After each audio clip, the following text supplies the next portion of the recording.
Gumugulo na rin po ang komersyo sa Tacloban City mahigit isang linggo matapos mahinto dahil sa hagupit ng bagyong Yolanda. Meron pong ilang establishmento na bukas pero wala pa rin supply ng kuryente. Balita natin ni Chino Gaston. May mga gasolinahan nang nagbukas at nagbenta ng krudo at gasolina sa tamang presyo. Kaya mga residente, dagsa rito. Bago nagbukas ang mga gasolinahan, ang presyo ng gasolina sa Tacloban City umabot ng 300 pesos kada litro. Pero sa gas station na ito, ang gas balik sa presyo bago pa tumama ang bagyo. Isa lamang ito sa iilan lamang na gasolinahan na nagbukas sa Tacloban City isang linggo matapos tumama ang bagyo. Kung kaya't ang mga residente na ibig magpagas ay pila-pila. Mapapansin nyo napakahaba ng pila dito habang naghihintay sila na makakuha ng gasolina na hanggang ngayon limitado pa rin ang supply. Isa rin na nagbukas ng kanyang tindahan ang magliletsyon na si Boboy Amiscua. Mahal at bihira man ang buhay na baboy, 400 pesos kada kilo ang bentahan ng lechon dito.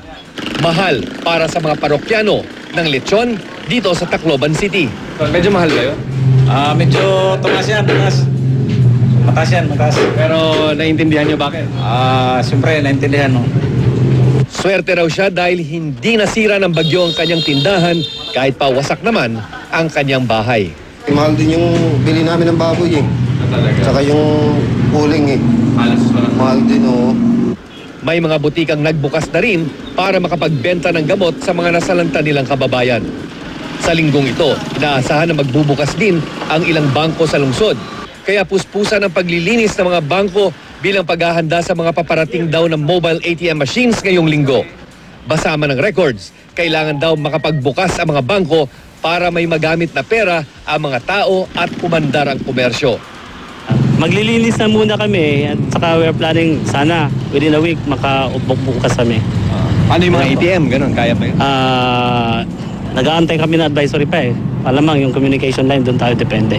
Dumadating na ang mga ayudang kailangan tulad ng mga heavy equipment na ito na dala ng Philippine Navy kanina. Maging ang mga korte. Karamihan ng establishmento, sarado at wala ng laman ang mga nilut na mall at wala pang fast food o restaurant na nagbubukas. Sa maraming lugar sa Leyte, patuloy ang retrieval operations. Marami pa rin ang walang tirahan. Kulang pa rin ang pagkain, nagkalat ang mga basura sa lugar. Pero maraming kalsada na rin ang nalinis. I'm urging also the other agencies. I'm asking the central bank to ask the banks to open. I'm asking now even the Supreme Court to please step up efforts to make the regional trial courts, the municipal courts functional. Hindi lang kami ang nandito, hindi lang local government ang nandito.